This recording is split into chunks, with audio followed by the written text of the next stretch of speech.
Olá, meu nome é Andréa Schaefer e essa é uma aula de Sociologia. O assunto são curiosidades sociológicas. E eu vou começar por uma questão que às vezes gera alguma controvérsia, mas é comprovado antropologicamente. A sociologia, a ideia de olhar para a sociedade e perceber como ela está se organizando, nasce lá na Antiga Grécia junto com a história e a filosofia. Na verdade, a filosofia naquele momento englobava essas duas questões, tanto a história da humanidade como os passos da raça humana, que seria a sociologia.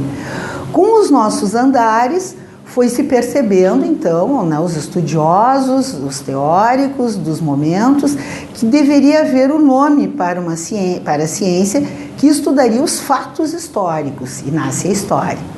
Com o advento da primeira Revolução Industrial, por volta de 1840, 1860, vai surgir, neste momento, duas novas categorizações na raça humana, duas novas categorias. Vamos ser mais uma vez divididos.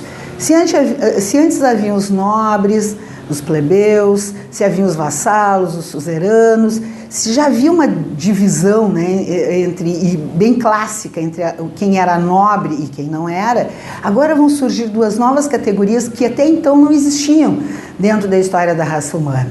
E essas categorias são os patrões e os empregados. Isso não existia até então.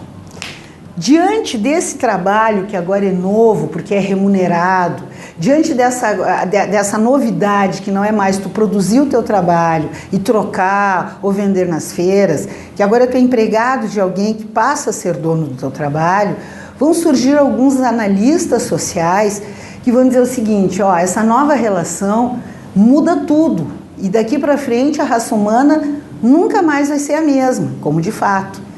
E o primeiro camarada, que vai falar sociologia é o nosso amigo Émile Durkheim. Esse filósofo francês é o primeiro cara que entra numa sala de aula e diz: essa não é uma aula de filosofia, essa é uma aula de sociologia. E explica ao que veio. Uma ciência que pretende interpretar os andares da raça humana diante dos seus fatos históricos. Então, sociologia, este nome, pela primeira vez, quem usa numa sala de aula, explicando que isso seria uma aula de sociologia, é Émile Durkheim. Outras curiosidades interessantes. Enquanto nós vivíamos em aldeias, junto com os nossos clãs, nós cuidávamos um do outro. E isso em antropologia chama-se o conceito do bando. Se um está feliz, todos celebram. Se um está triste, todos nós nos juntamos para cuidar daquela tristeza. E essa era uma sensação de conforto e segurança. Os nossos filhos eram cuidados por todos, porque eram filhos de todos. E a infância preservada porque era a nota da nossa sobrevivência. Essa relação parental que depois vai surgir com o advento do capitalismo, pai provedor, a mãe submissa cuidando da prole, não existia. Qualquer mãe que estivesse amamentando, amamentava qualquer uma das crianças. Éramos todos uma grande família sem a necessidade dos laços sanguíneos. Conceito de bando, um cuida do outro. Esse sucesso de um, porque o sucesso do grupo dependia do sucesso de todos. Então todo mundo preocupava-se atentamente para que todo mundo estivesse bem. Isso era uma questão pessoal de cada um dos membros do clã ou da tribo em que se vivia. Esse sentimento, essa sensação, esse cuidado, criava o sentimento de pertencimento. Tu fazia parte daquele espaço, tu vestia aquela camiseta, tu fazia parte daquele lugar e precisava que aquele lugar fosse efetivamente um sucesso. E como é que termina isso? Porque não está parecido com os dias de hoje, Não parece com os dias de hoje. A responsabilidade pelo fim desse tipo de organização, onde todos trabalhavam juntos pelo próprio sucesso, é dessa cosmovisão judaico-cristã que funda a civilização ocidental e que surge muito antes do capitalismo, mas se cimenta, sedimenta, se fortifica com a chegada do capitalismo no advento da primeira Revolução Industrial.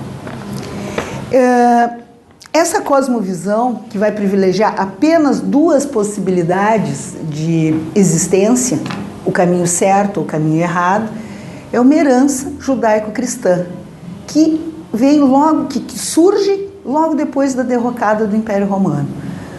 A partir dali, a Igreja forma um pacto com o poder, né, na época com as monarquias, e vamos ser organizados administrativa e juridicamente a partir dessa cosmovisão judaico-cristã.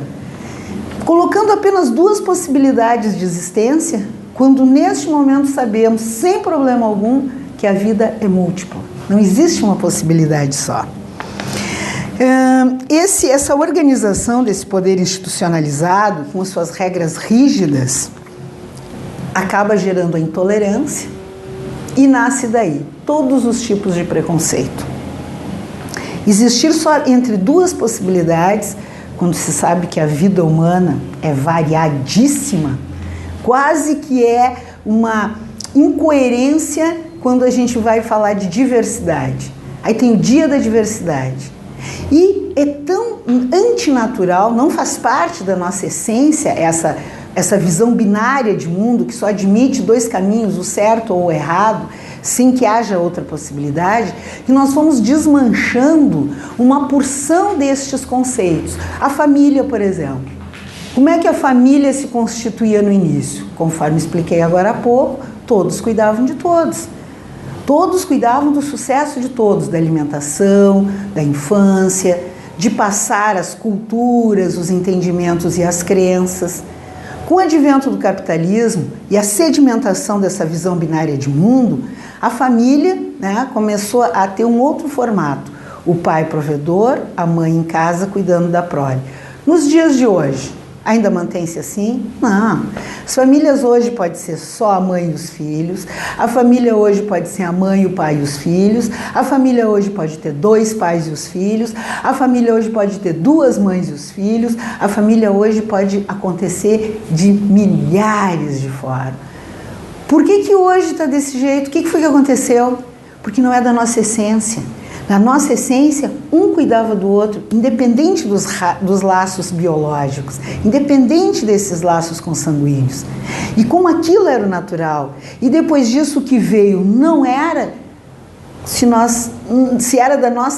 fomos nós que aceitamos essa invenção dessa família, nesse modelo pai, mãe e filhos, casal heterossexual, e o pai provendo e a mãe cuidando da prole, por não ser natural, por não ser da nossa essência, nós desinventamos.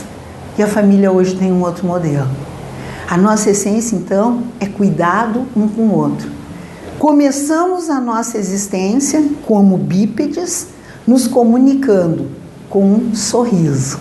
E logo depois do sorriso, e muito antes da fala, batemos tambores. Então podemos dizer que a essência do ser humano está a solidariedade, o cuidado um com o outro, a música e a alegria.